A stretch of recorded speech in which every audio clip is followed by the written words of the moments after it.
Assalamualaikum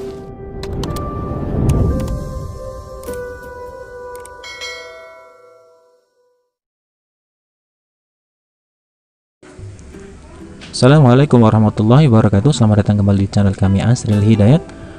Terima kasih buat teman-teman yang sudah subscribe dan like serta share video-video kami. Bagi yang belum, silahkan berkunjung dan like, subscribe ya. Kesempatan kali ini kita masih membahas tentang seleksi P3K ya. Ini kita bukakan dari peraturan BKN nomor 18 tahun 2020 atas perubahan ya, BKN nomor 1 tahun 2019, petunjuk teknis pengadaan P3K. Ini dari Badan Kepegawaian Negara ya, yang insya Allah ini valid karena ini surat resmi ya, peraturan resmi. Nah, kita akan mengulik ya, apa sebenarnya berapa tahap seleksi P3K itu, kemudian di setiap seleksi itu apa yang akan diujikan seperti itu ya, apa materinya. Nah, kita buka di peraturan ini. Kita lewati di bab kita lewati pasal-pasal ya, pasal-pasal yang satu ini kita langsung ke pasal 18, penyelenggaraan seleksi pengadaan P3K. Kita besarkan dulu, paling kurang atau minimal itu terdiri dari 3 tahapan ya, yaitu seleksi administrasi, kemudian seleksi kompetensi, dan wawancara.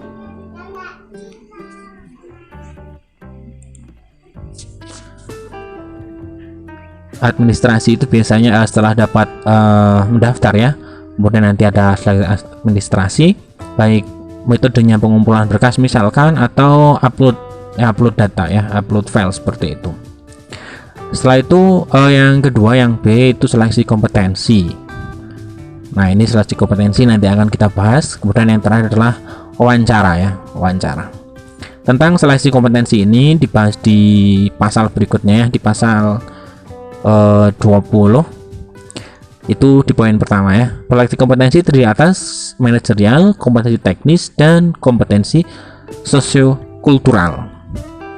Nah, sebenarnya apa ini? Apa yang dimaksud dengan kompetensi manajerial, teknis, dan juga kompetensi sosiokultural? Kita coba lihat di salah satu sumber yang mengatakan kompetensi manajerial adalah pengetahuan, keterampilan, sikap, perilaku yang diamati, diukur, dikembangkan untuk memimpin atau mengelola unit organisasi. Jadi kepemimpinan ya, seperti itu. Nah, ini kompetensi manajerial, tentang mengelola, memimpin, memanage ya. Nah, kemudian yang kedua, kompetensi teknis, pengetahuan, keterampilan, dan sikap perilaku yang dapat diukur, dikembangkan berkaitan dengan bidang teknis jabatan. Ya, kalau guru berarti teknis sebagai guru ya, kompetensi yang melekat di dalam profesi guru. Yang ketiga, sosiokultural ya, pengetahuan, keterampilan yang diamati, diukur, dikembangkan, pengalaman berinteraksi dengan masyarakat majemuk ya, dalam hal agama, suku, budaya, perilaku, wawasan kebangsaan, moral, emosi, dan prinsip yang harus dipenuhi oleh setiap pemegang jabatan ya. Ini tentunya berkaitan dengan bagaimana kita bersikap, kemudian mengambil keputusan di dalam masyarakat yang majemuk ya, Indonesia yang penuh dengan kebinekaan seperti itu. Ini masuk di kompetensi sosiokultural.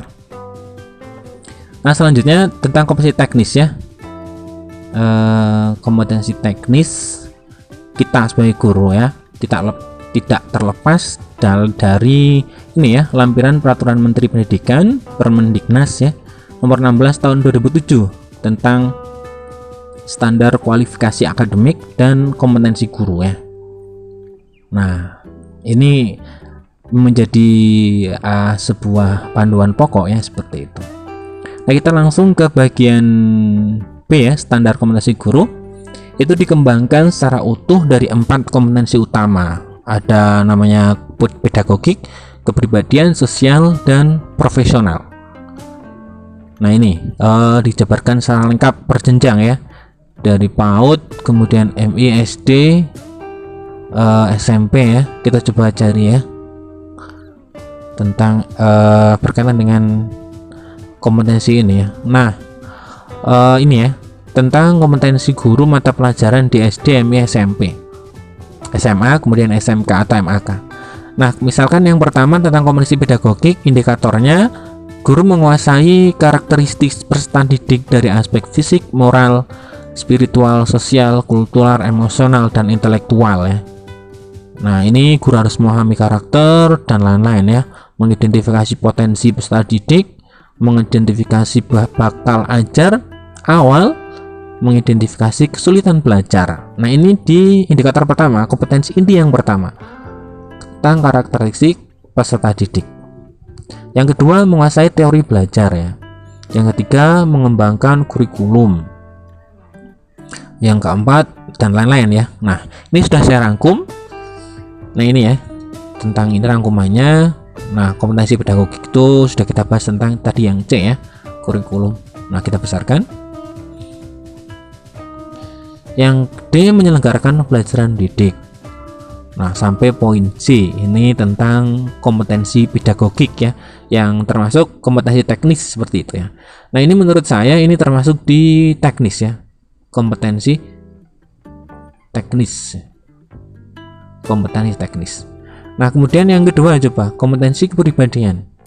Bertindak sesuai dengan norma agama, menampilkan diri jujur. Nah, ini kalau menurut saya termasuk di dalam bagian sosiokultural ya. Nah, kepribadian ini masuk di sosiokultural. Nah, karena ini tentang sikap ya, kepribadian maksudnya. Kepribadian itu muncul ketika bermasyarakat ya. Iya, dapat mengukur kepribadian itu ketika bertindak di masyarakat.